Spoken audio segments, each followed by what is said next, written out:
प्रतीक्षा थी। वो ऐसे महान ऋषि हमारे बीच में, आचार्य श्री जी हमारे बीच में पहुंच चुके हैं। हम एक बार पूरा गुरुकुल ज्वालापुर परिवार आपका हृदय से वंदन अभिनंदन एक बार स्वागत करता है।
स्वागतं कुर्मः गुरोर्गीर्वाणभाषाया त्वदीयं स्वागतं कुर्मः महामहनीयमेधाविं त्वदीयं स्वागतं कुर्मः गुरोर्गीर्वाणभाषाया त्वदीयं स्वागतं कुर्मः दिनन्नो धन्यतममेतत्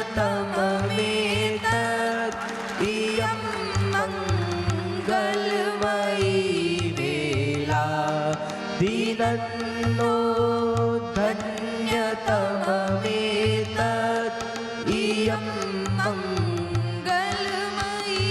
वेला वयं यत् बालकाः एते त्वदीयं स्वागतं कुर्मः त्वदीयं स्वागतं कुर्मः त्वदीयं स्वागतं कुर्मः त्वदीयं स्वागतं कुर्मः।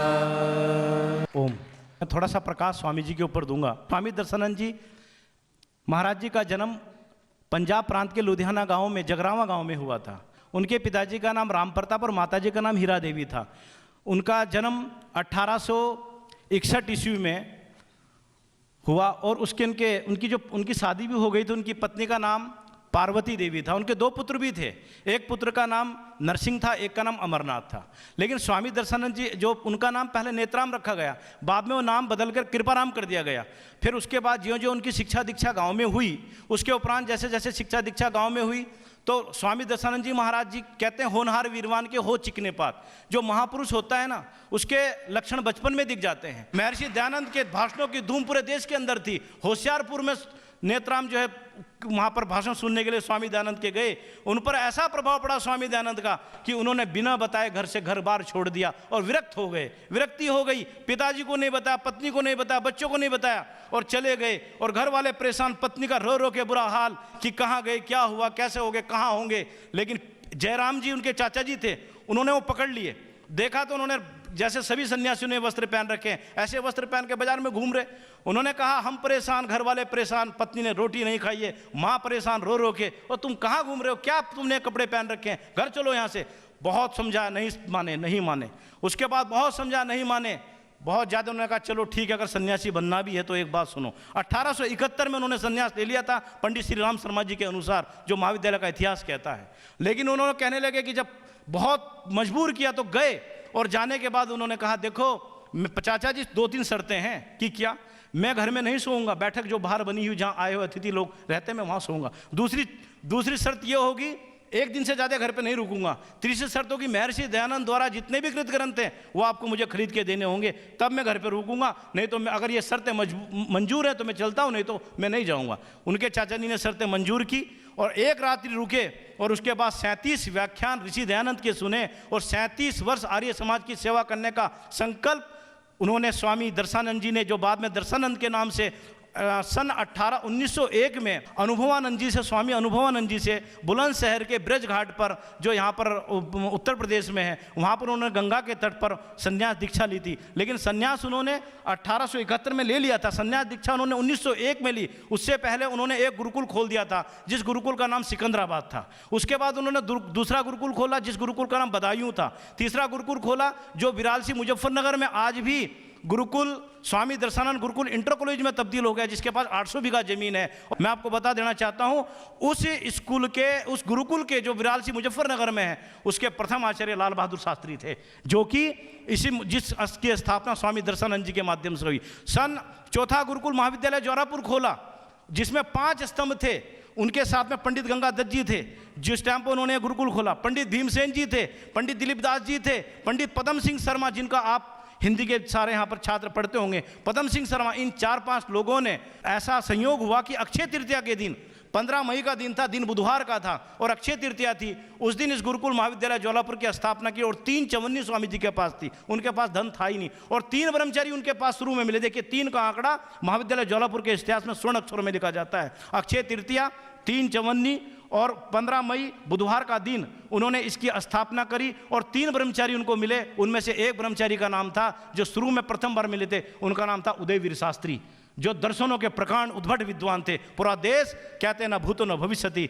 आज अगर दर्शनों के विषय पर जाना हो, ऐसा भाष्य दुनिया के अंदर उदयवीर शास्त्री जैसा भाष्य किसी ने नहीं किया। यहाँ पर 3 छात्रों ने इस गुरुकुल महाविद्यालय जौलापुर, और यह महाविद्यालय जो बढ़ता रहा, उत्थान पतन इस संस्था में आते रहे। लेकिन आज यह संस्था, हम बचपन से यहाँ रहे और हमको आज 35-40 साल, 14 वर्ष की अवस्था में आए थे, लेकिन आज ये संस्था एक ऐसे हाथों में है, ऐसे मजबूत हाथों में है कि दुनिया के अंदर अगर कहा जाता है कि गुरुकुल का पढ़ने वाला विद्यार्थी का अगर ज्वलंत उदाहरण पूरी दुनिया में गुरुकुलों में दिया जाता है, तो आपके सामने वो व्यक्ति, वो महामानव, वो ऋषि, वो योग ऋषि, वो पूज्य महाराज जी और आचार्य श्री जी को पूरी दुनिया, जैसे आकाश मंडल में दीप्यमान नक्षत्र की भांति, जैसे सूर्य और चंद्रमा जिस प्रकार से पूरे आकाश मंडल में सभी तारों को बिल्कुल अस्तित्वहीन कर देते हैं, आज पूरे संस्कृत और संस्कृति को, यज्ञ को और पूरी हमारी भारतीय संस्कृति को अगर पहचान विश्व स्तर पर बनाने वाले वास्तव में वर्तमान में कोई व्यक्ति हैं, तो आज आपके सामने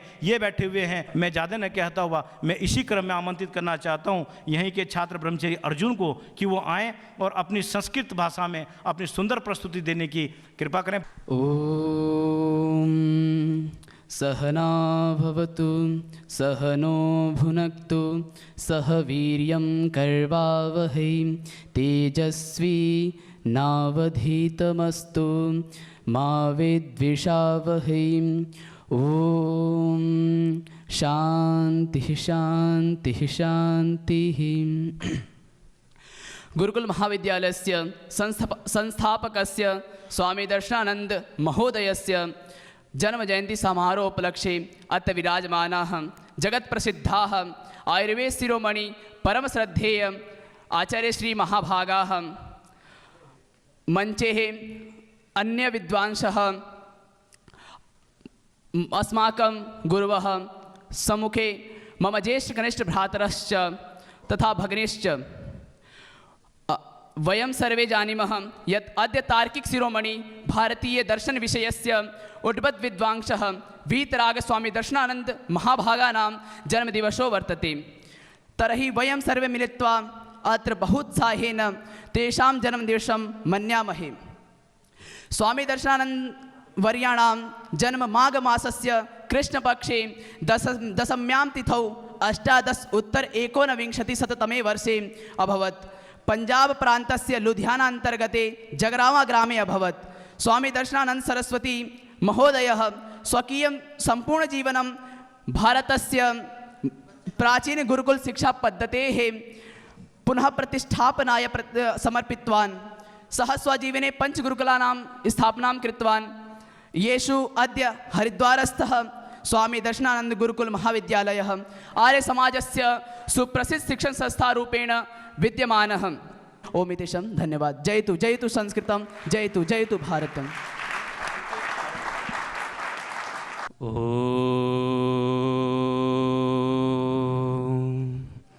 विश्वानि देव सवितर्दुरितानि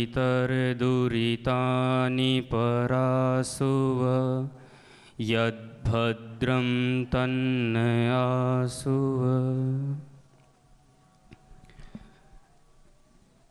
परम श्रद्धेय पूज्य स्वामी जी महाराज जी की सूक्ष्म उपस्थिति को नमन करते हुए, पूज्य परम श्रद्धेय आचार्य जी के चरणों में प्रणाम करते हुए और मंच पर उपस्थित पूज्य स्वामी विश्वपाल जैन जी के चरणों में प्रणाम करते हुए आदरणीय अधिष्ठाता जी, आदरणीय सुशील जी, पूज्य स्वामी मित्रदेव जी और आगंतुक सभी महानुभावों को प्रणाम करते हुए मैं अभी गुरुकुल के विषय में थोड़ा सा आपको बताता हूँ कि पहले जो भी गुरुकुल की स्थिति थी, लेकिन परम पूज्य महाराज जी और परम श्रद्धेय आचार्य जी के आगमन के पश्चात बच्चों ने और जो स्वामी दर्शनानंद जी ने जो सपना देखा था गुरुकुल प्रणाली का कि गुरुकुल में वो श्रेष्ठ स्नातक तैयार हों,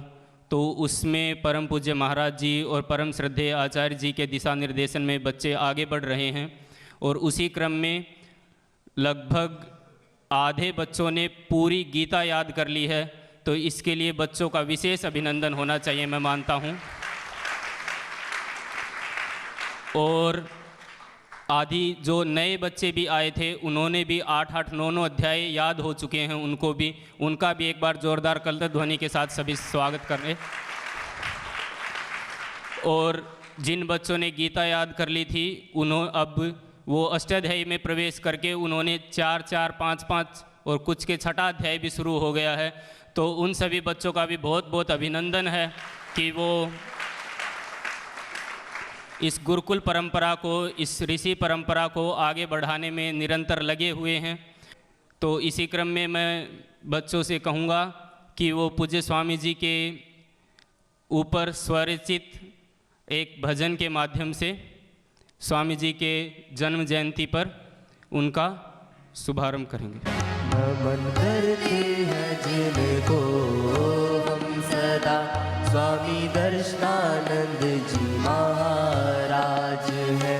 नमन करते हैं जिनको हम सदा, स्वामी दर्शनानंद जी महाराज है। स्वामी दर्शनानंद जी महाराज है।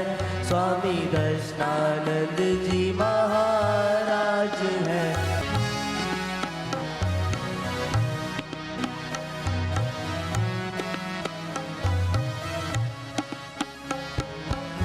धन्य हुई जगरावा की धरती, जहाँ आपने जन्म लिया। धन्य हुई जगरावा की धरती, जहाँ आपने जन्म लिया। ऋषिवरी शरणागति पाकर जीवन को नव मार्ग मिला। ऋषिवर की शरणागति पाकर जीवन को नव मार्ग मिला। गाथा गाते हैं जिनकी हम सदा, स्वामी दर्शनानंद जी महाराज है। आर्य संस्कृति को अपना कर अपना प्रखर योगदान दिया। आर्य संस्कृति को अपना कर अपना प्रखर योगदान दिया। वेद मार्ग पर चल के आपने तर्क शास्त्र का ज्ञान दिया। वेद मार्ग पर चल के आपने तर्क शास्त्र का ज्ञान दिया। प्रेरणा पाते हैं जिनसे हम सदा, स्वामी दर्शनानंद जी महाराज है। नमन करते हैं जिनको हम सदा,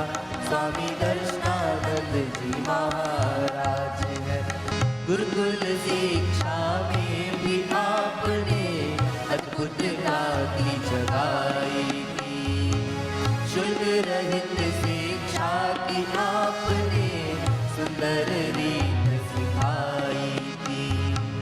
शुल्क रहित शिक्षा की आपने सुंदर रीत सिखाई थी। अनुगामी है जिनके हम सदा स्वामी दर्शनानंद जी महाराज है। करे शत शत नमन उनको सदा स्वामी दर्शनानंद जी महाराज है। नमन करते हैं जिनको हम सदा स्वामी दर्शनानंद जी महाराज है। स्वामी दर्शनानंद जी महाराज है। स्वामी दर्शनानंद जी महाराज है।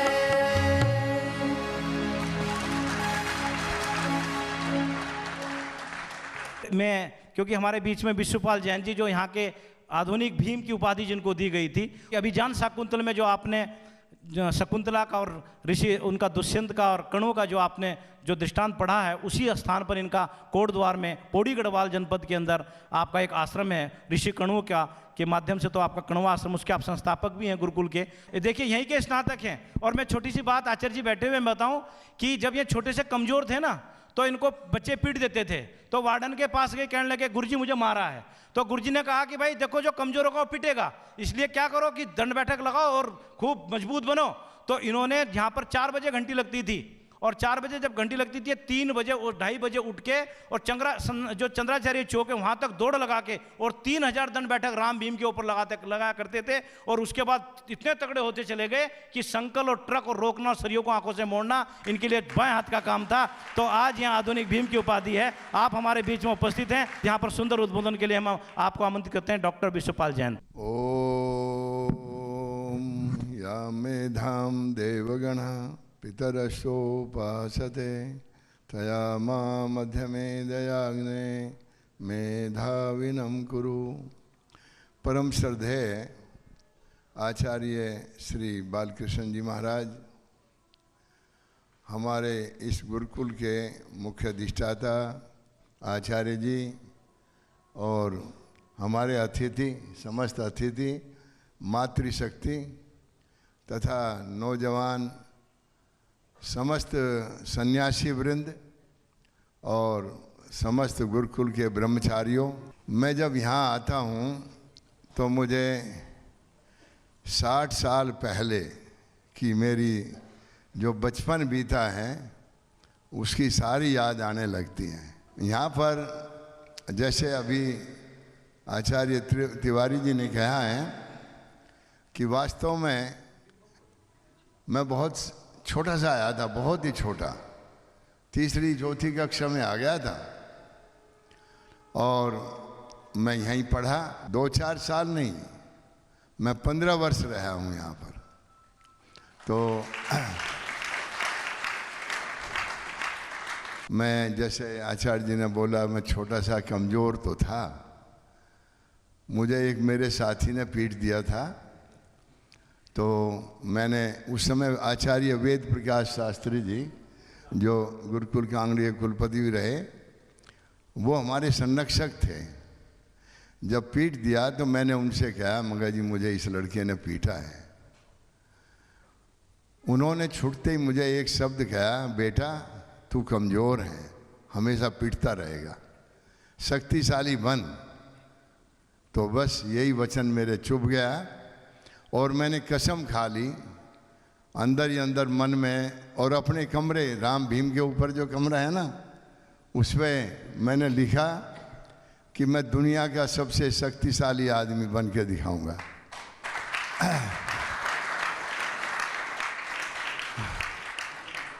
उसके लिए ही हमने काफ़ी, मैं रोज़ाना धीरे धीरे बढ़ते बढ़ते 3000 दंड, 3000 बैठक, 7 किलोमीटर की दौड़ और स्विमिंग बहुत करता था। धीरे धीरे मैं बढ़ गया और मुझे 24 साल की आयु में ही राष्ट्रपति वीवी गिरी द्वारा मुझे आधुनिक भीम की उपाधि प्राप्त हुई।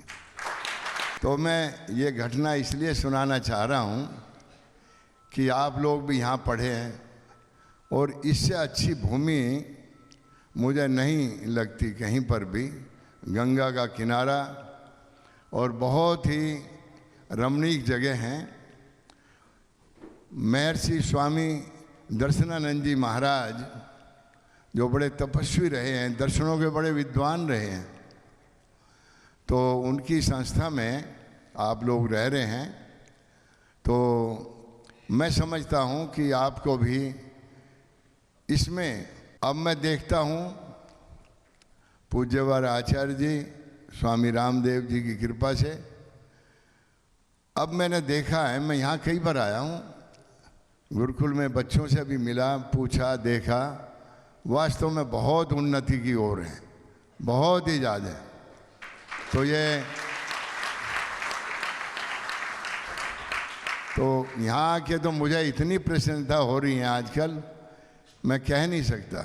आप लोगों का रहने की व्यवस्था अच्छी है, भंडार की व्यवस्था अच्छी है, तो अब हमें आशा लगी है कि ये संस्था महर्षि स्वामी दर्शनानंद जी के स्वप्नों को पूरा करेगी।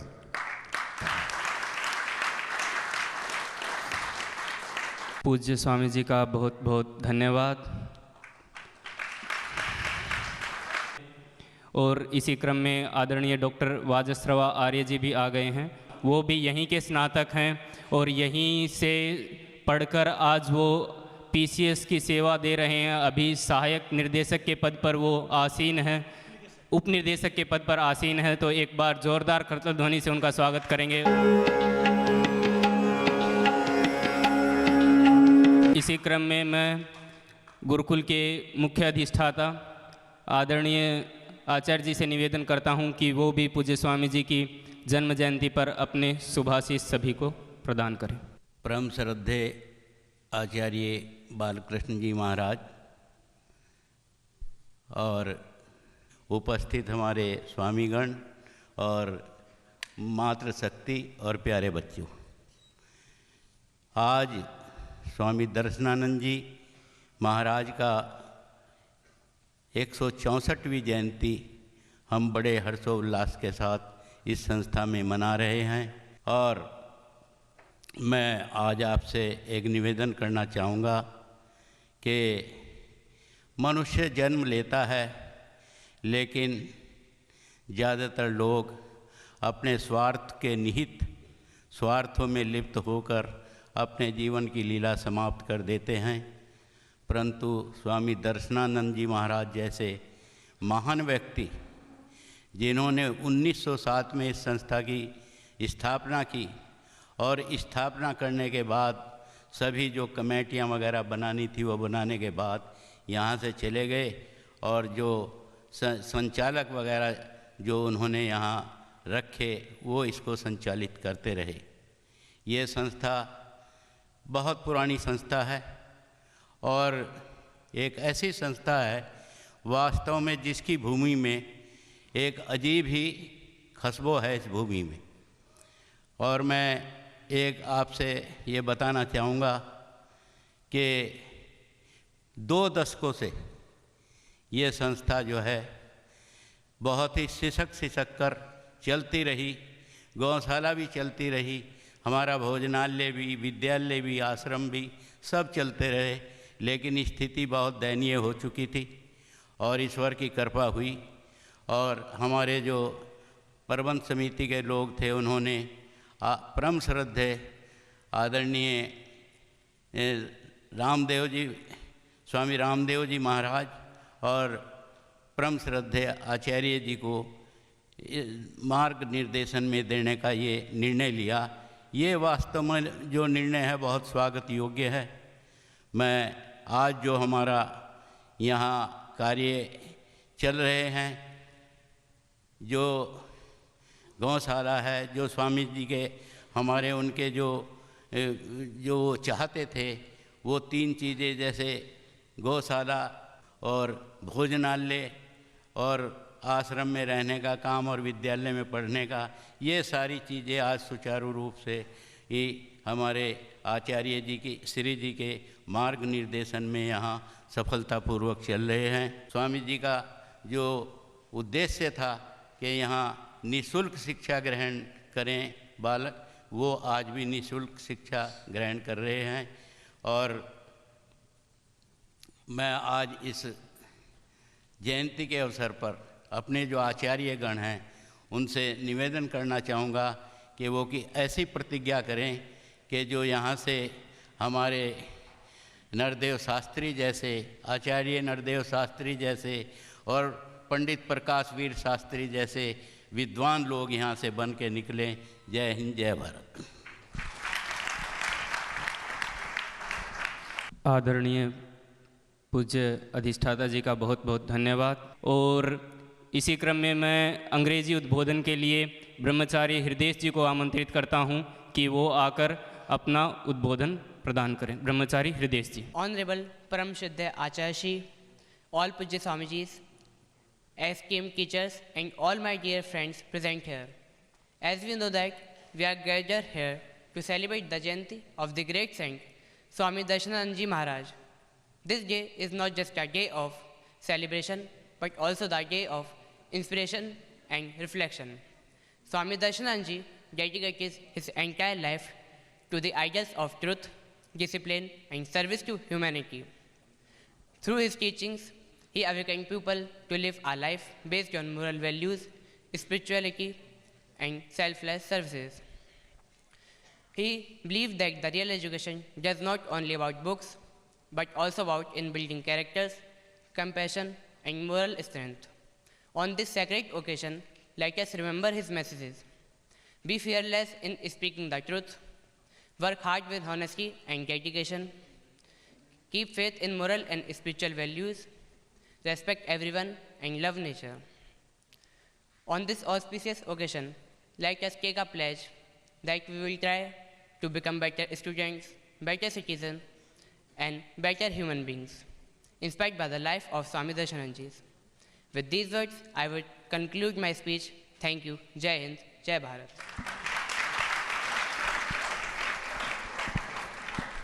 कार्यक्रम की पूर्णाहुति की ओर आगे बढ़ेंगे। एक भजन, उसके पश्चात पूज्य परम श्रद्धेय आचार्य जी।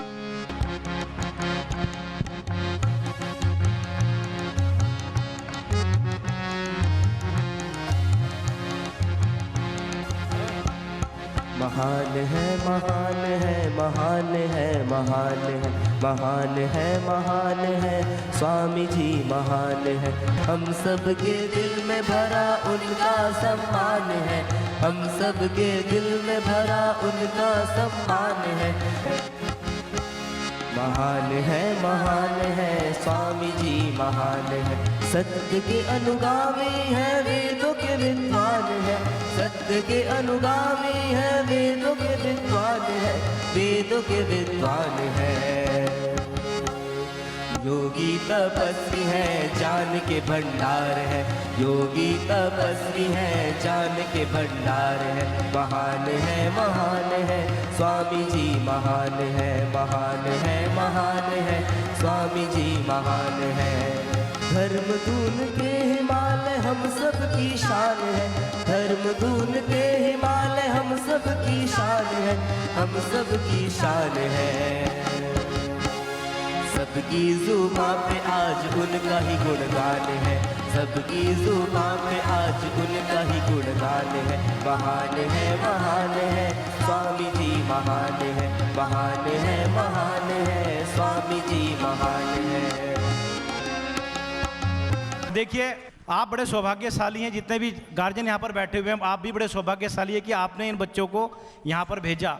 क्या एक बार कहा जाती थी गुरुकुल के अंदर उसके पूर्व जन्म के कोई नक्षत्र अच्छे होते हैं जो गुरुकुल महाविद्यालय जौलापुर में गुरुकुल में पढ़ता हो, क्योंकि गुरुकुल में पढ़ने वाला बालक सामान्य नहीं होता, कई जन्मों के तब लेके आता हो, तब गुरुकुल में उसका प्रवेश होता है। चाहे पतंजलि हो, भारतवर्ष के जितने भी गुरुकुल हो, वास्तव में अगर मानव बनाने की कोई फैक्ट्री है, मानव से देवता बनाने की कोई फैक्ट्री है तो ये गुरुकुल है। और कोई भी ऐसी संस्थाएं नहीं है जहाँ पर जो है देवता बनाए जाते हैं, ये केवल गुरुकुल है। और आचार्य श्री जी की उपस्थिति आपके बीच में ऐसी है जैसे वास्तव में, क्योंकि मैंने आपसे पहले भी कहा था कि राष्ट्रीय स्तर के व्यक्ति उनमें गणना में अगर हम पूरे नक्षत्रों की भांति कोई चमकते हुए नक्षत्र हैं तो उनमें हमारे आचार्य श्री जी का भी नाम और भारत ही नहीं पूरे विश्व में जाना जाता है। जो आप सौभाग्यशाली हैं कि आपका उनका सानिध्य आपको प्राप्त हो रहा है, यह बड़े गर्व की बात है। मैं तो यही कहूँगा कि आप जैसा महामानव, आप जैसा पुरुष, आपको यही कहूँगा बच्चों, आचार्य श्री जी को मैं बहुत स्थिति में देखा है कि मिटा दो अपनी हस्ती को, मर्तबा अगर चाहो कि दाना खाक में मिलकर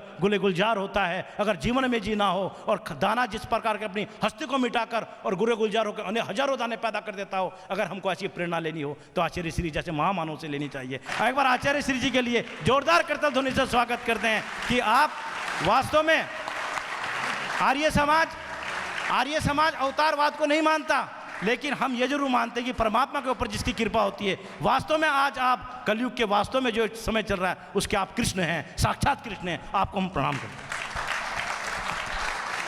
ओम स्वस्ति पंथामनुचरेम सूर्यचंद्रमसा विव पुनर्दधताग्नता जानता संगमे मही। ओम शांति शांति शांति।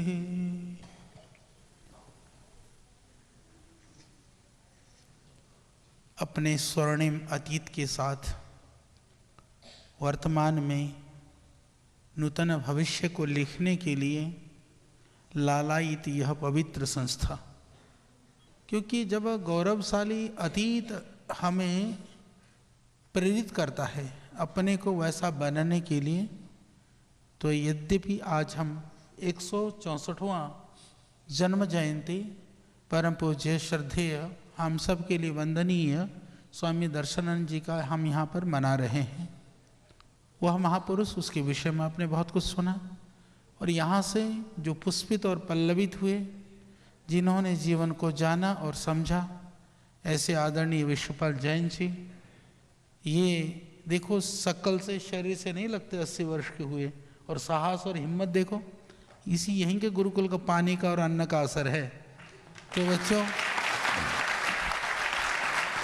संसार में जो गुरुकुल का ब्रह्मचारी होता है वो बहुआयामी होता है, बहु क्षेत्रों में। इसीलिए यहाँ से निकले हुए विद्वान राजनीति के क्षेत्र में, शास्त्र के क्षेत्र में, वह विद्वता के क्षेत्र में, आयुर्वेद के क्षेत्र में अनेक अनेक महापुरुषों ने बहुत बड़े बड़े योगदान दिए हैं।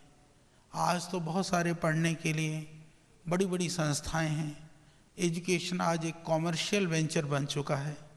उस स्थिति में भी उस समय पर जब शिक्षण संस्थाएं कम थी, शिक्षा के लिए बहुत कठिन था, उस समय पर भी उस दीपक को, उस अलग को जगाए रखना सुगम काम नहीं था।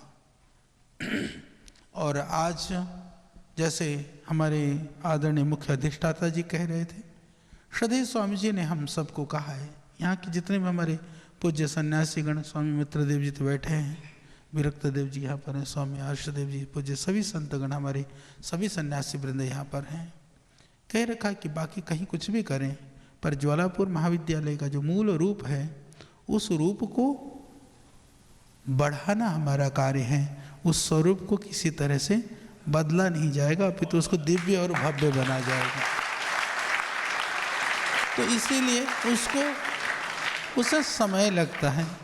जैसे अभी आदरणीय इधर सुशील जी भी बैठे हैं, इनको भी एक आवाज़ लगा तो वहीं खड़े मिलते हैं। भाई हमारे राकेश जी हैं, ये भी जहाँ भी कहो ये सीधे सीधे चलते हैं, या तो दायां तो दायां, बायां तो बायां, बीच का रास्ता इनको समझ में नहीं आता, कम आता है।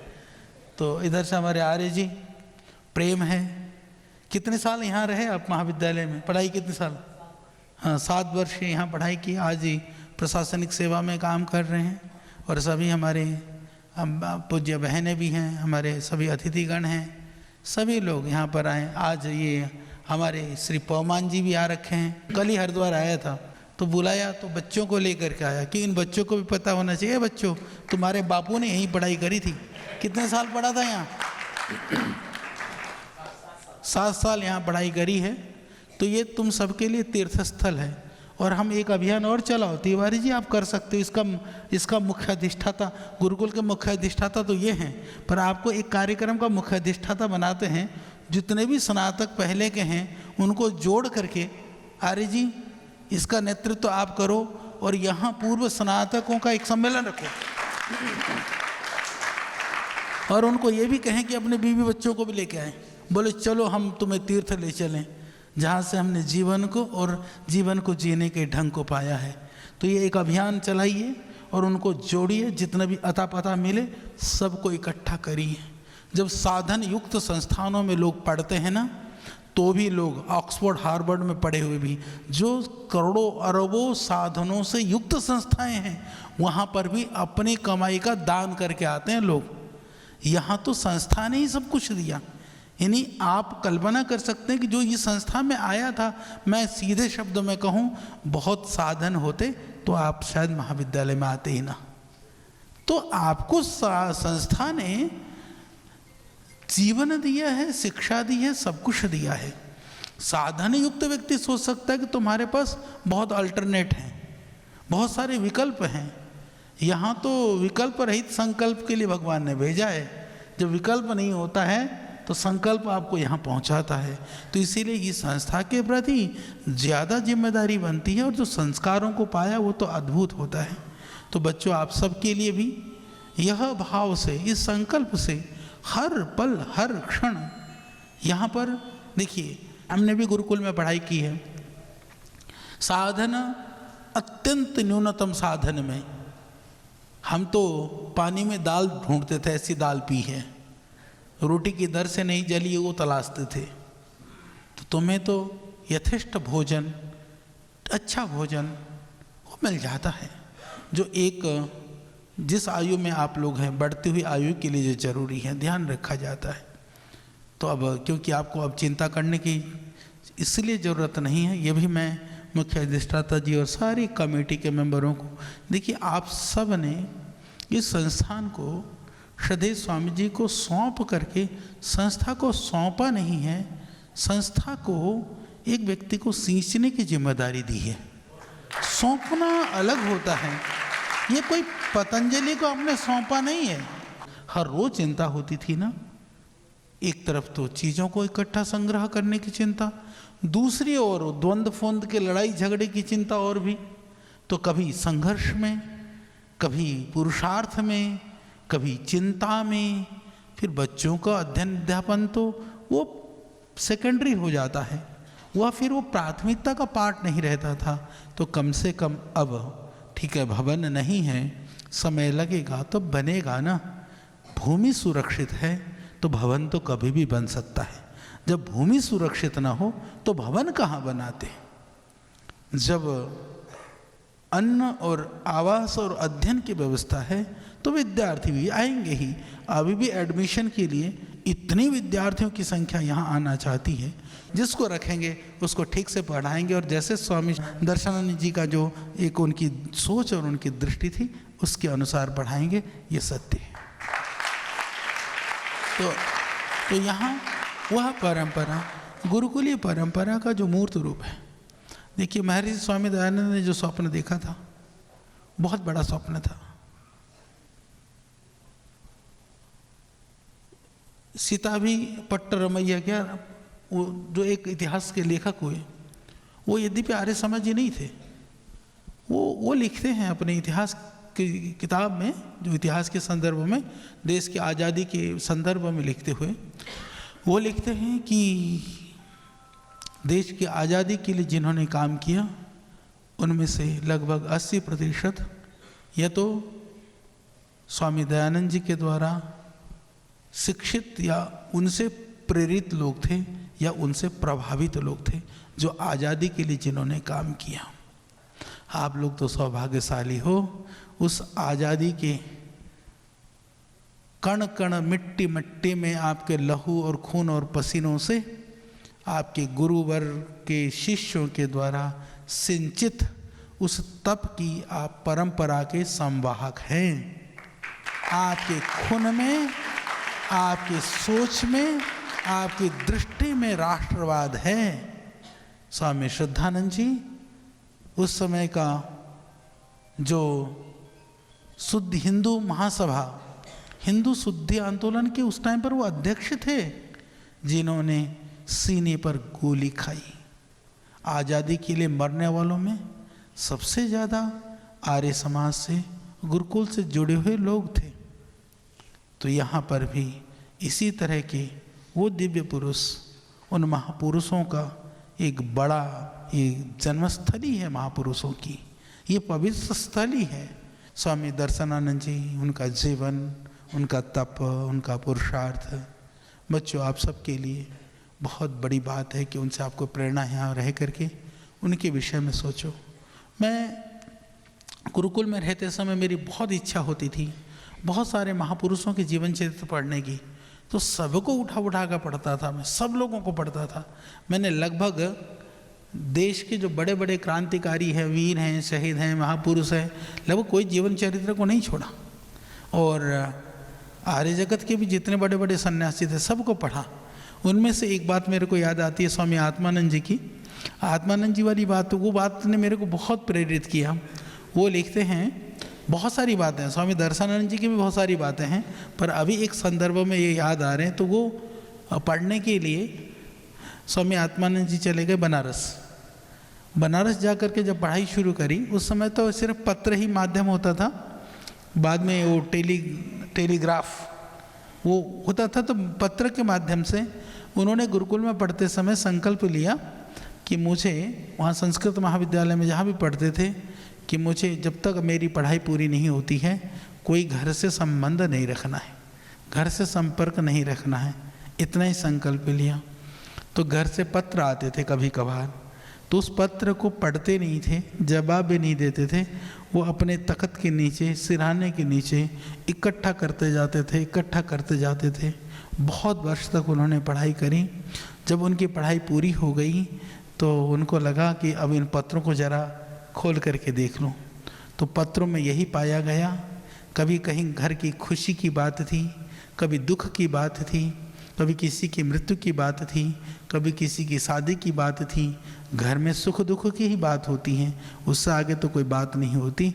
वो लिखते हैं कि यदि इन पत्रों को मैं उस समय पर पढ़ता जब ये पत्र मुझे मिले थे, तो मैं कभी भी अपनी पढ़ाई पूरी नहीं कर सकता था। तो इसलिए समय की बात है। अभी आप लोग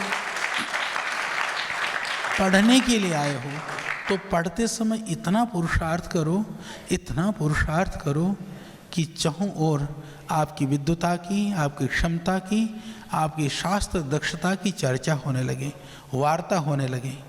आप घर से दूर हो तो घर से दूर आप हो, घर आपसे दूर ना है, तो जब जाओगे जब जा सकते हो। तो इसीलिए विद्या के लिए ज़्यादा अभ्यास करो, प्रयास करो। बहुत अच्छा वातावरण है, बहुत अच्छे गुरुजन हैं, पूज्य सन्यासीगण हमारे पूरा फुल टाइम आपको तैयार करने के लिए लगे हुए हैं। तो इसीलिए आप लोग खूब पुरुषार्थ करो और आगे बढ़ने का प्रयास करो। और हम सभी लोग यही चाहते हैं कि आप जितना उन्नतशाली होगे। गुरुकुल देखो, गुरुकुल नाम भवन का नहीं है, गुरुकुल नाम तो यहाँ से निकलने वाली प्रतिभाओं का है। भवन जीर्ण हो जाते हैं, भवन अतीत बन जाते हैं, परंतु व्यक्ति का कार्य वह अतीत नहीं बनता है। मैं देख रहा था सबसे पहला नाम इधर जैसे डॉक्टर कपिल देव द्विवेदी जी। अब कपिल देव द्विवेदी जी आज संस्कृत पढ़ने वाला पूरे देश का कोई भी विद्यार्थी हो, उनका कोई ना कोई ग्रंथ जरूर पढ़ता है। यानी कि उनके द्वारा लिखे हुए, चाहे वह व्याकरण के लिए हैं, चाहे वह धातु रूप वगैरह हैं, चाहे दूसरे विषयों में हैं, वो ऐसा है कि उसका कोई अल्टरनेटिव नहीं है। किसी को सुगम सरल संस्कृत सीखना है तो कपिल देव जी चाहिए। आचार्य उदयवीर जी की जैसे बात की, वो ऐसे अद्भुत थे कि वो दर्शन के लिए जो उन्होंने लिखा, तो सभी लोग तो यहाँ बैठे बैठे भी देखो, आप लोग बच्चों बैठे बैठे भी देखोगे ना किसने क्या कहा, किसने क्या किया। और भी जितने मैंने पिछली बार तिवारी जी को कहा भी था, जो पुस्तक है आपकी जो 100 वर्ष वाला इतिहास वाली, उसको और छपा भी दो और उसको घर घर पहुँचाइए। और उसमें स्नातकों की लिस्ट भी, जैसे जब स्नातक का महोत्सव होगा उससे पहले उसकी छपाने की व्यवस्था करिए। तो जितने भी स्नातक आएंगे बाकी सामान के साथ में वो पुस्तक जरूर घर ले करके जाएं। तो ये ऐसी व्यवस्था करिए, तो घरों में भी होनी चाहिए। अपने अपने सामर्थ्य के हिसाब से चीज़ों को जरूर आप करिए, क्योंकि ये बहुत ज़रूरी है। देखिए लोगों के पास इतिहास नहीं है और आपके पास इतना इतिहास है कि संभाल के रख लो, वही बहुत है। तो इसीलिए इसको बहुत अच्छी तरह आप लोग करो। और हम तो आप लोगों के साथ ही हैं। श्रद्धेय स्वामी जी का आप सबको आशीर्वाद है, शुभकामनाएं हैं। यदि आज हमारे मन में कहीं राष्ट्रवाद की भावना है, कहीं आध्यात्मवाद की जड़ें हैं, कहीं हम संस्कृति और सनातन के लिए सोचते हैं, मूल तो गुरुकुल है, मूल तो स्वामी दयानंद है, स्वामी दर्शनानंद और स्वामी श्रद्धानंद है। वो तो हमारे गुरु हैं, हमारे आदर्श हैं, हमारे प्रेरणा हैं। वहीं की शक्ति और ऊर्जा से आज हम कुछ भी कर पा रहे हैं। तो इसीलिए और पतंजलि की एक विशेषता है, यद्यपि हम क्योंकि समाज में एक व्यापक दृष्टिकोण के साथ बहुत सारे काम करना पड़ता है, करते हुए भी कभी भी जहाँ भी जरूरत पड़ती है ऋषि दयानंद को मुखर रूप से वैश्विक स्तर पर स्थापित करने का कोई काम कर रहा है तो श्रद्धेय स्वामी जी कर रहे हैं। पीछे इतिहास की किताबें, दर्शन की किताबें तैयार हो रही थी। लोगों ने कहा स्वामी दयानंद कोई दार्शनिक थोड़ी थे। स्वामी दयानंद को समाज के बीच में बहुसंख्यक लोगों तक पहुंचाने का, क्योंकि स्वामी दयानंद कोई आर्य समाज के अकेले के नहीं थे, वो समाज सुधारक नहीं, वो पूरे देश के अंदर आज़ादी के जननायक थे ना, वो तो हमारे, तो वो पूरा देश उनको जाने ये जरूरी है। तो इसके लिए दर्शन के की आधुनिक जो दार्शनिकों में ऋषि दयानंद को स्थापित किया, योग का पाठ्यक्रम बना। लोगों ने कहा कि इसमें वैसे वाले योगी थोड़ी न थे। हमने कहा दयानंद से बड़ा कोई योगी नहीं था, तो आधुनिक के योगियों में उनको स्थापित कराया। तो ये सारे काम को पतंजलि के माध्यम से हो रहा है। तो हम दिखावटी बने के लिए हम ऋषि दयानंद की जय नहीं बोलते हैं, हम ऋषि दयानंद के मूल उद्देश्य और संकल्प को पूरा करने के लिए अपने आप को प्राणपन से आहूत करने के लिए तत्पर हैं। उसी भाव से हम काम करते हैं। तो आज यहाँ से, क्योंकि जिनको सुन करके, जिनको पढ़ करके, जिनके प्रवचनों ने जिस महापुरुषों को, जिस दर्शनानंद को, कृपाराम को दर्शनानंद बना दिया, उस देव दयानंद को भी हम याद करते हुए उनके लिए भी बिल्कुल उनके प्रति हम कृतज्ञता व्यक्त करते रहें। जितना हमारे हृदय के अंदर उपकार का जो भाव होता है ना, कि हमने किसी से उपकार, यानी कृतज्ञता का जो भाव है, जब हृदय में कृतज्ञता जितनी अधिक होती है, जितने हमारे अंदर विनम्रता होती है, जितने हमारे अंदर श्रद्धा होती है, जितना समर्पण और जितना विश्वास का भाव होता है, उतनी ही हमारी आंतरिक शक्ति बलवती होती है और हमारे कार्य करने की क्षमता की भी वृद्धि होती है। इसीलिए हम महापुरुषों के प्रति श्रद्धा व्यक्त करके, उनके प्रति अपनी भावनाओं को व्यक्त करके, हम महापुरुषों के प्रति कोई एहसान नहीं कर रहे होते हैं। वो तो थे, महापुरुष हैं, हमको अपने सुधार चाहिए तो उनका आश्रय अवश्य लेना पड़ेगा। अपने को सुधारने के लिए, अपने आप को कुछ पाने के लिए हम उनका आश्रय लेते हैं, उनका सम्मान करते हैं, उनका सत्कार करते हैं, उनके प्रति अपनी कृतज्ञता व्यक्त करते हैं। तो इस इतनी बड़ी संस्था, इतनी बड़ी सोच, उस समय पर कई गुरुकुलों की स्थापना तो एक महामना व्यक्ति ही कर सकता है, जिसके अंदर बहुत बड़ी भावनाएं हो, बहुत बड़ी सोच हो, बहुत तप से, और इतनी निर्लिप्तता। ये एक दूसरा प्रश्न कि संस्था बना दिया, छोड़ दिया, गुरुकुल बना दिया, बोलो चलो संभालो, मैं गया। तो बात ये है कि जब अपनापन होता है ना, जब अपना सोचते ही अधिकार लगता है, तो उस योगी की, उस सन्यासी की महानता देखो ना, उनका त्याग देखो। सब खड़ा करा, खून पसीने से खड़ा करा, बोले तुम चलाओ, हम तो चले। यही वैराग्य है, यही तप है, यही त्याग है, और यही सच्चे सन्यासी होने का लक्षण है। तो वहाँ से हम यहाँ से त्याग सीखें, तप सीखें, वैराग्य सीखें, शास्त्र पढ़ें, महापुरुषों के प्रति कृतज्ञता सीखें। तो इसके लिए हमारा जीवन है। आप सब पुनः यहाँ पर सभी बच्चों को हमारी बहुत शुभकामनाएं हैं। बच्चों खूब परिश्रम करना, एक एक पल, हर रोज़ ये सोचिए, इन महापुरुषों के फोटो देख करके सोचना कि जो दिव्य आत्माएं इनके अंदर थी, वही आत्मा मेरे अंदर है। ठीक है, उनके पास भी 2 हाथ, उनके पास भी 2 ही पैर थे और यही दिमाग था। आपके अंदर भी वही है।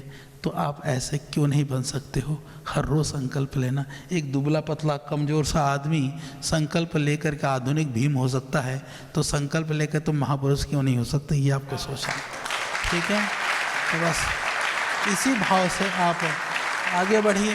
ये उदाहरण है ना, ये लाइव एग्जाम्पल है। बैठे ना भाई, 80 साल के हो गए, अभी भी मैं गाड़ी रोकूंगा तो आप सबको बहुत बहुत धन्यवाद, बहुत बहुत शुभकामनाएं।